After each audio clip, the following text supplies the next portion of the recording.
So, what is a logarithm? We've been dealing with them for a couple of days now, and you've probably been asked to study them before. We must have some sense, or you couldn't have done the log scales that you did for homework.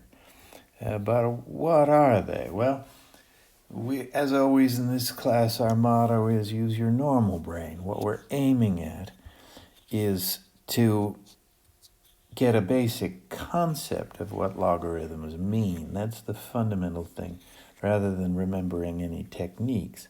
This is what you need, and you should always refer back to these basic concepts until you're so familiar with logarithms that they just seem natural and automatic. You don't want to try to memorize the techniques of handling logarithms without being able to trace those techniques back to some concept that you know and that makes sense to you. This generally is a problem with a class such as ours, and people who would prefer not to be doing mathematics are asked to do it. They think they're no good at mathematics, that they don't have that kind of intelligence. And this is simply wrong. You're here, you're smart enough. If you put your normal brain to use, you would see that it would support you in understanding these concepts. AUIS students who say they're not good at math are sort of like people who are doing carpentry, say, taking on the project to make a chair, who don't call to mind that they in fact know what chairs look like and what they're used for, and have a plain sense of what it would mean to have a piece of furniture that you could sit on. So the skills that they have and don't have are similar. You know how to factor things, you know how to deal with fractions, you know the basic mathematical operations, but that's sort of like being a carpenter, a woodworker who's just learned how to use the tools, have been taught how to saw, how to hammer, how to measure, without spending very much time thinking about how all those tools can be put in order and used to make some sort of project. You try to remember the steps without ever entering into the mental calculation of thinking what you want to do, what you'll have when you're done, and how you want to get there. If you were to build a chair, you would never make it with just one leg, because you know what chairs are and how chairs work, and you could see clearly that if it had just one leg, the thing would fall over and no one would be able to sit on it. But when you do mathematics, if you simply try to remember the steps, you can make mistakes of that kind. It's easy enough to imagine that when you are memorizing steps to complete a project, that you would remember the step, but not remember that you had to do it 4 times in a row. You could easily forget that. But you wouldn't forget that if you kept the project clearly in mind. You had a concept of what the end result would be, and you thought, how can I get to my goal? So this is what you have to do when it comes to logarithm. You have to understand what they're for, in the same way you understand what a chair is for. And you have to know the basic concepts so that you can produce for yourself, when you need them, steps to solve a problem, rather than trying to remember somebody else's steps without understanding why they're the steps, why they are where they are.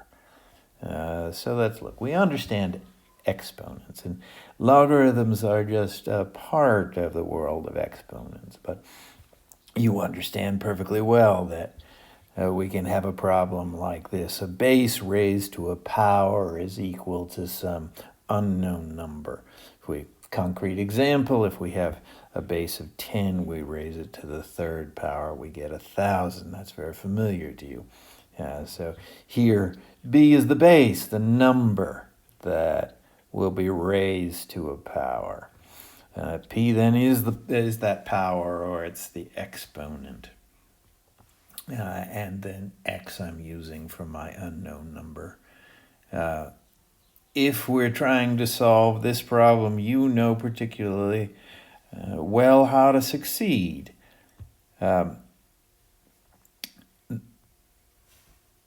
There's the answer, and we're very familiar with it. Now, here we have an unknown as the last number in the sequence.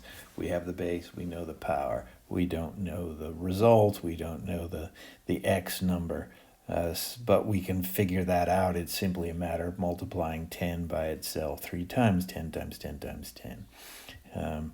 Now, in the algebra way, once we've got an equation, and once we solve an equation, we can consider switching the unknown.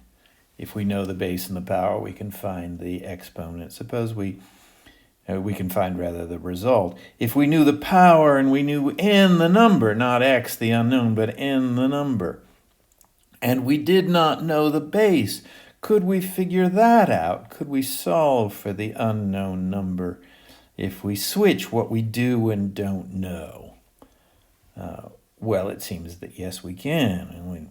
And we've solved the whole equation, so we can supply the unknown. If we have some base raised to the third power and we get 1,000, what does that base have to be? Well, it's got to be 10. And you may or may not recognize this, but what we've just performed is the problem of supplying a cube root. That's what we were asking for. If you raise some number to the third power and get 1,000, what was that number that you raised to a power? That's just the same as asking what number multiplied by itself 3 times gives you 1,000, and that's what it means to ask for the third or the cube root of a number. So we're familiar with this equation. If we have 3 numbers, a base raised to a power to get a result, we're familiar with solving these. If we raise the base to the power and we have to figure out the result, we're familiar with solving these. If we don't know the base, but we do know what power we raise it to, and we do know the result.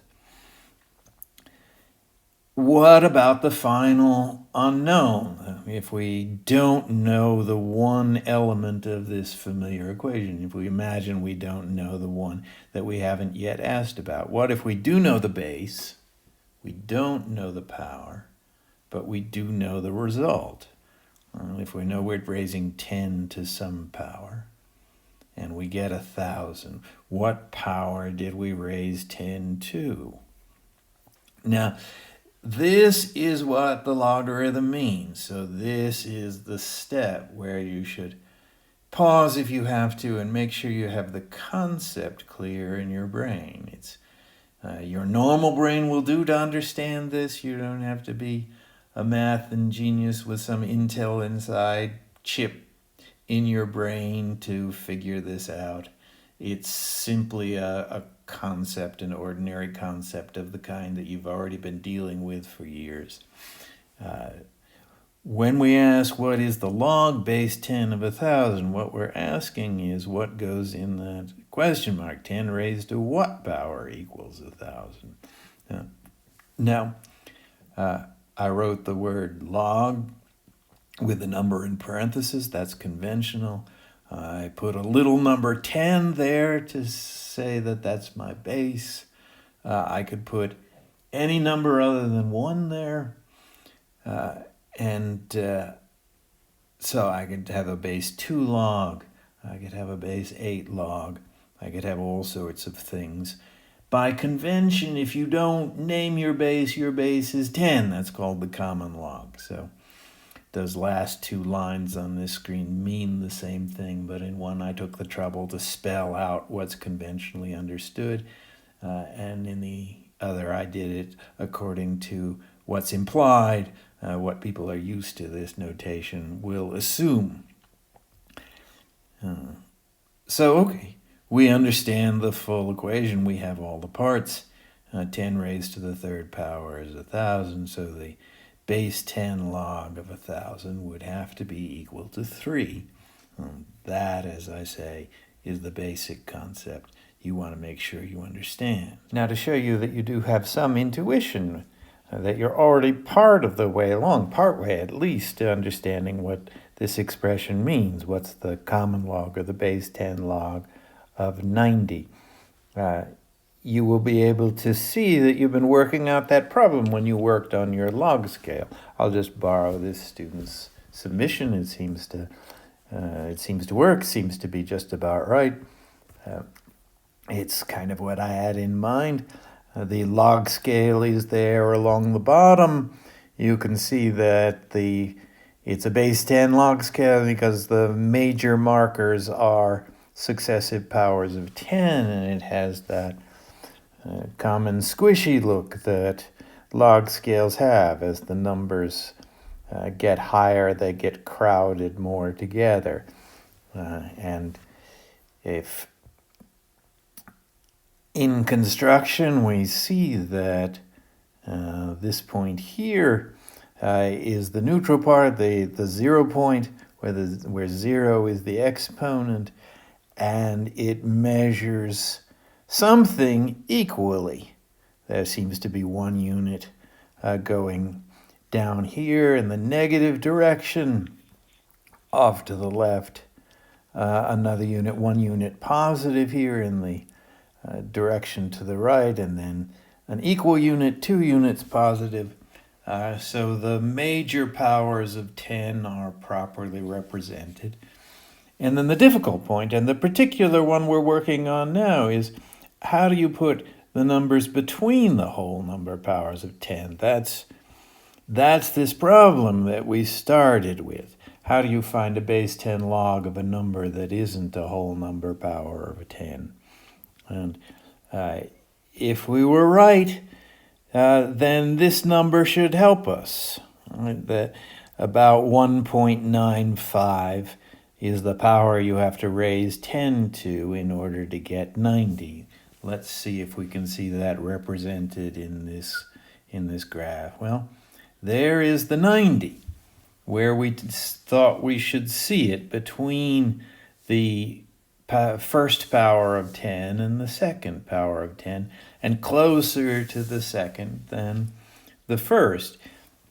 The procedure for making these log scales is that you interpret the distance from 0 here as a power, and you apply that power to 10, and in the corresponding place you write the value that you get when you raise 10 to that power. So if the 90 there is put in the right place, and the calculator gave me the right number, then the 90 should be placed between 10 and 100, much closer to 100, and it should in fact be 5% of the whole distance between 10 and 1 down from 100, because it's 1.95. 1.0 would be right here where the 10 is. 2 would be here where the 100 is. And the 90 should be 5% down from where the 100 is marked, and 95% up from where the 10 is marked. And it looks like that's about right.